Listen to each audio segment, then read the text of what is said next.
All right, let's do some horror scoring.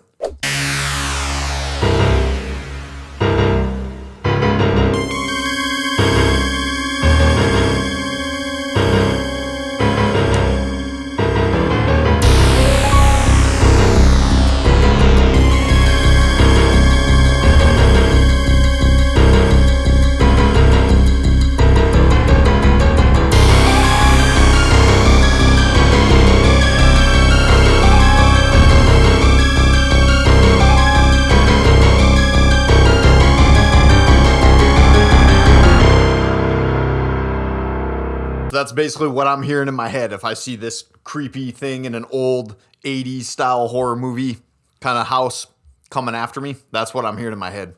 But so let's break this track down a little bit and take each of the instruments apart and kind of see what's going on. So I guess the first thing let's do is check out the piano, because that's kind of the main driver of this whole track. So how it starts is with this low pulse in the lowest register. And we're in the key of C, and more specifically C Phrygian. If you don't know, Phrygian is a mode of the major scale, the third mode of the major scale. And it's super similar to a minor, like a natural minor scale, but with a flat 2 instead of a natural 2. So I'll put the intervals up on the screen, but it's going to be 1, flat 2, flat 3, 4, 5, flat 6, flat 7, back to 1. But that flat 2 being in there just gives it this really menacing, dark quality. And so that's why I chose it to write this horror piece. All right, so let's jump into the piano. So basically what I'm using Heaviosity's Ascend piano, and I'm also using Native Instruments Grandeur. So I really like the combo of those two, especially for this kind of dark horror sounding stuff. So I blended those two, and basically why you're seeing 4 total is because I have them split into high and low. So I have high ascend, low ascend, high grandeur, low grandeur. But that's basically what I'm doing for those. And then as far as like EQ moves and stuff like that go, let me show you some of that too. So just some EQ. I'm carving out a tiny little bit of the low end because my deepest lows are going to be coming from the Moog Minitaur. And I just wanted to cut out, a little bit of space for that. So I didn't let this piano sit as low as it could. And then next up, I'm actually adding a little bit of sub in there. So counterintuitive to that cut, but I really wanted it to be just super heavy, boomy, dark, tense sounding. So that's what that's for. And then we got some black hole reverb, one of my favorites. Typically I would send to this, but I got lazy, so I threw it on the track. Don't be like me. Don't be lazy. You should send to it. And I did send the Prohpet 5. I sent the Prohpet 5 to reverb, which I'll show you guys later. That's kind of the proper way to do it. And then some tape. I have tape on pretty much every one of these tracks, and I really like using tape because it just helps glue everything together. It adds a little bit of compression, saturation, and just makes the sound a little bit more cohesive in general. So if you have this on each of the tracks, it's going to glue everything together nicely. And then capping this off with some L1, which is, Waves competitor to the L1, which I prefer this way better, as you guys know, since I love Waves, favorite plugin company of all time. So let's check this out. If I play this, you'll see this isn't doing much. It's basically here as a safety net to kind of catch some transients that may or may not jump out every now and then.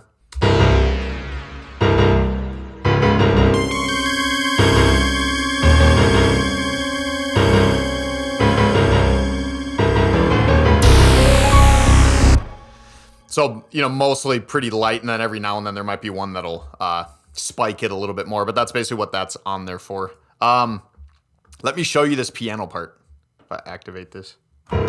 So basically what's going on, it's C Phrygian, and I'm playing that in octaves. So I'm playing C and then D flat. And then I'm going up to the E flat, which is the minor third, and then back to the root. So it's root, flat 2, root, flat 3, and that's kind of the main hook of this whole thing. And then keeping that pulse going the whole time. So it's That's kind of the main hook there. And then, as you'll see, I'll solo these up. But I have some high and low, kind of just creepy there to add tension type of stuff. So I'll solo that out and play for you. And basically that first one is root to the flat 2, to the 5, to the flat 6, and then ending on the flat 2 again. So that flat 2 over the root instantly is just creep to the max. So I like to play off of that. That's another reason why I chose Phrygian, again, because of that flat 2. It's just perfect for this kind of stuff. But so here's that melody. And then I just play it quick like that, just to, you know, add to the creepiness. Then you'll see later, I'm doing a similar thing, but I take it up a fifth. So I'll show you the MIDI for this. Here's what this looks like. So again, shortcut, Reaper shortcut. If you right click on any of the MIDI notes in the MIDI editor, like that, it's gonna highlight the note that you want, which is a pretty cool feature. Say if you wanted to select all of your C notes, because maybe you were digging in too hard, this is a good way to do that if you have a huge file that you've glued together. Say you have a ton of C notes, right click them, and then you can adjust them from there, which is cool. So you don't have to do each individual one. But you can do the individual ones too if you want to be more humanized with it. Or for humanization, hit H.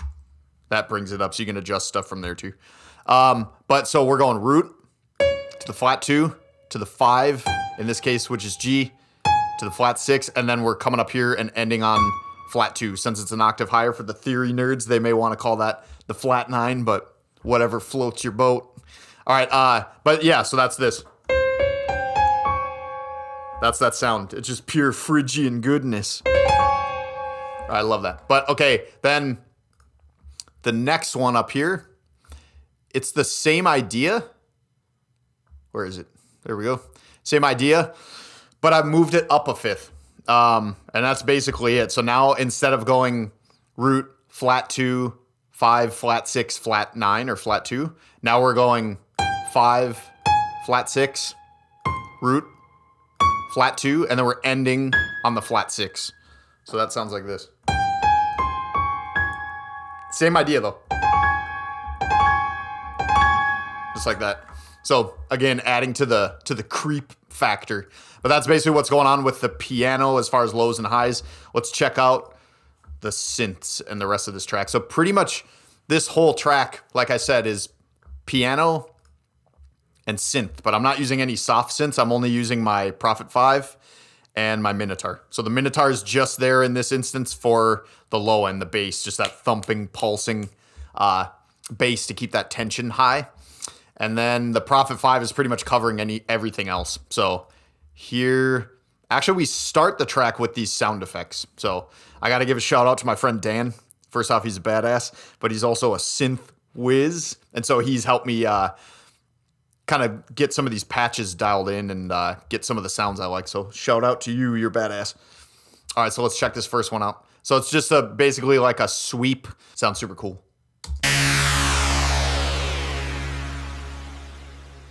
So that's how we kick the track off. So let's see what's going on with this.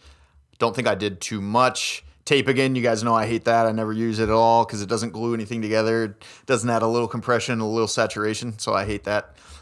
Super massive. It's free, and it makes stuff super massive. It works really well with the Prohpet 5 because the Prohpet 5 being mono, it helps kind of stereoize, if that's even a word, probably not. Fuck it. Your signal, and just, spreads things out, makes it a lot more super massive.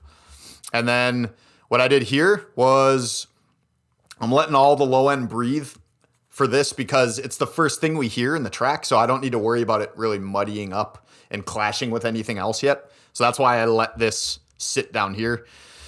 And then all I did is get rid of a little of the top end because it was a little harsh. So I got rid of just a little bit of that. So that's it for the sound effects. Then these sound effects here are basically exactly the same, slightly different. I'll play them for you, but same EQ moves and everything there. So that's all that is. So I'm going to skip over that. Then let's come here. So this is, aside from that first sound effect that we hear from the Prohpet 5. This is the next thing we hear from it, and it's this just creepy, high-pitched melody. And I was going for, you know, this kind of Nightmare on Elm Street, John Carpenter type of vibe, you know, They Live, Prince of Darkness, and any of that kind of stuff. But yeah, just going for that like 80s horror vibe, which basically this picture is giving me.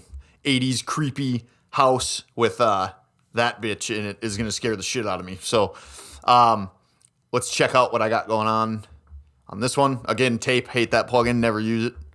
Supermassive, hate that one, never use that one. And then EQ. All right, in this case, I'm carving out a ton of the low end. I don't need it. So the low end in this track is coming from the piano and the Minitaur. So I don't need it here. I'm really just focused on the high end. And then I did a similar move to that sound effect track that I showed you just before, where I'm getting rid of some of that harsh top end. All right, what do we got next? Next here is another Prohpet 5 melody. This comes in towards the end. It's more of a kind of pulsing thing to add to the driving tension, but again, in the higher register. So you'll notice that I cut out a lot of the low end, but let me show you this first.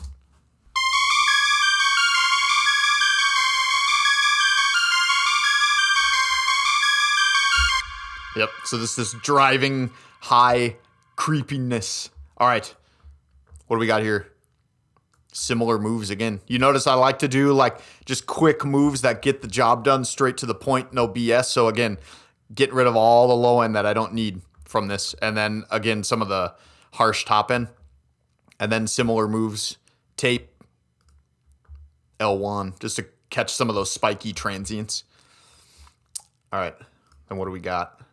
Next up, we got this high drone. This is here for pretty much just a consistent, creepy, kind of coming in waves type of, yeah, high drone-y sound. So let me show you that.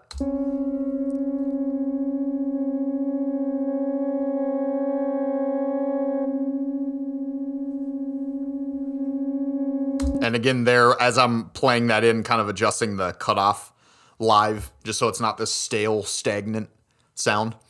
But let's check out the processing. Again, pretty light tape. Hate that plugin.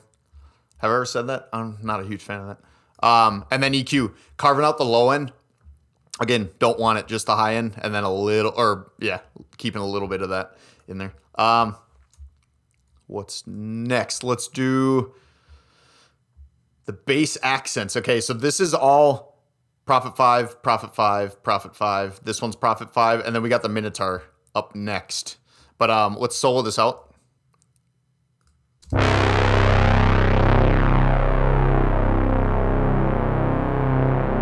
Man, love that. It sounds huge. But what did I do for this? Okay, for this one, I'm letting that I'm letting that low end breathe a little bit. But here I'm scooping out a little bit of the mids because it was starting to get kind of muddy. So some of those low mids there I carved out. And then decapitator, just to kind of beef it up, amp it up.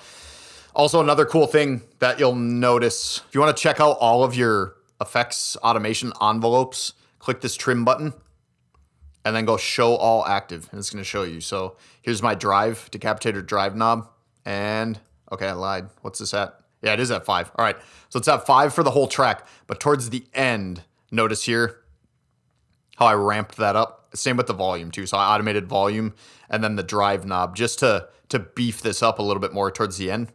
So let me show you the quickest way to do this. Before, what I used to do is click parameters, then go to the effects parameter list, and then I would go show track envelope, and then I would find whatever parameter I want to automate there. And that doesn't seem so bad for this plugin just because you don't have so many parameters that you can automate. But say you have a plugin or like a synth plugin that just has a shit ton of different effects and parameters that you can modulate and automate. This is going to be a pain in the ass to find the specific one that you want to automate. So here's the shortcut. Click on it. You don't need to move it, but just click it once, then come here and then go show track envelope, which mine is already shown here. So I'm not going to click that now, but that's just going to pop it up right away. Then you can make your tweaks, come back here, trim, hide all, done. But yeah, I'm going to bring those back for you so you can kind of see what this looks like. But yeah, you'll notice the knob at the end here doing its thing. Just like that. But yeah, automate your plugins. It makes stuff way more interesting and human-like, as if you were tweaking it live on your synth or something like that. Okay, Valhalla Massive, tape, that's it. Okay, again, we're gonna hide these. Don't wanna see them. And then, all right, now we're to the Minitaur. This is where I shouldn't say all, but like the majority of my huge low end is coming from. So I do have low end from the piano, but this is kind of my main source of the low end. So you'll see here that I let all of that breathe. I'm getting rid of like the super, super low stuff that we really don't need. It's just going to, spike our limiter on the master fader, and we don't want that. So that's why I still have a cut here, but it's all the way down as low as we can go, about 20 hertz. And then some of that high end, which we don't need, we're mainly after the low end here. So I cut up top too. All right, then this plugin, it can do a lot more, like some cool mid-side stuff and things like that. But mainly what I'm using it for is to monoize. Don't know if that's a word, but now it is. The low end here. So from around 120 hertz or so and below, that is mono now. And the reason I did that is because you don't always want to do this, but in this case I did, because I have other elements that are low that are kind of floating around in the stereo spectrum. But this low end, I specifically wanted it more in the center, just so that I had a better place to sit in the mix. So that's what that's doing. Decapitator again to beef it up a little bit. R-Bass, don't kill me, but I got a Waves plugin in there. This one, I still really like this plugin because mainly what this is doing is, again, beefing up the low end. But also it's making it more audible on smaller speakers like the phone and AirPods, wherever the fuck they are. But yeah, so that's what that is there for. Now watch, if I turn this off, it's not going to be a huge difference, but definitely noticeable. So check this out.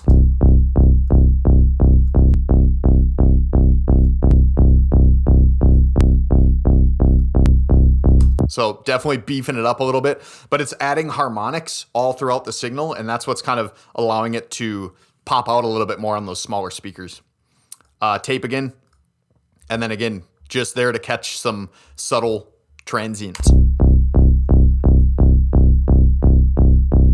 So they're not even doing anything. It's basically just my safety net. All right, then what do we got? The sound effects, which we covered. And then, okay, the only other thing is we're going to get to this percussion at the top, but my send, like I was talking about earlier. So this Prohpet 5 melody is being sent to this reverb track. And quick and easy way to do it is either grab this and see that little plug there. You can just drag and drop it onto that track. You can do it like that, or you can click the route button, go to add new send, find the track you want to send it to, and just click it, and then you're done. So either way is cool. But in this particular case, the reason I did this is because I wanted to add some more space to this sound and depth. So again, black hole, tempo sync to 173, which is the session tempo. And then we're going, just adding a little bit of mix, but a lot of size, because I wanted this to be pretty huge. And then to clean that up, because that's going to add a lot of clutter if you don't, I'm getting rid of all that excess low end that I don't need and some of the top end. So right around like 5 for the low end and about 10K for the top there. And that's pretty much it for that. So we'll check out the percussion. I'll play that for you first.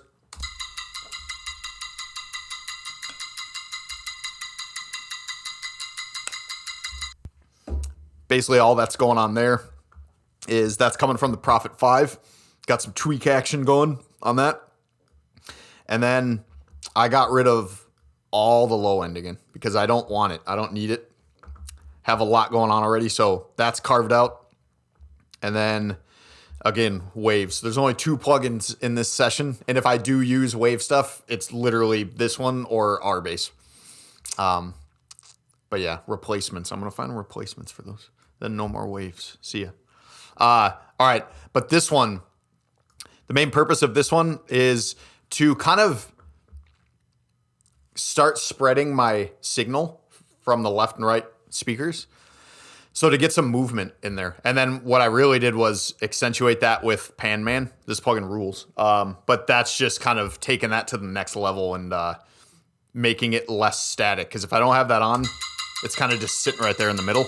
But the second I turn that on, it's just giving it movement and, in my opinion, adding to the creepiness.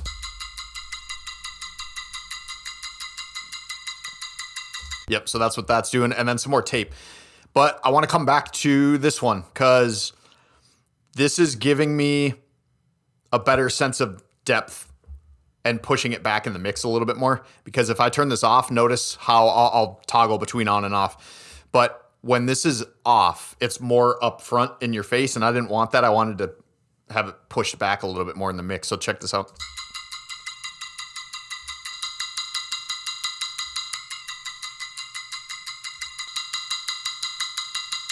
But yeah, notice how when that's off, it sits up in front a little bit more. But yeah, just having that on pushes it back and kind of got it right where I wanted it without having to do any further EQ moves or anything. So that's pretty much it for this whole thing, except for what I got going on the master bus. So this is my favorite bus compressor.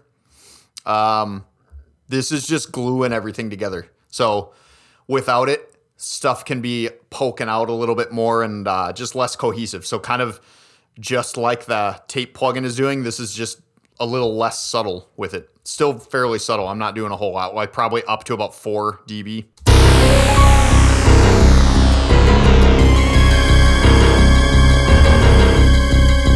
Yep, and then we got the ratio pretty low because we don't want to be slamming it or anything. Just kind of gluing everything together.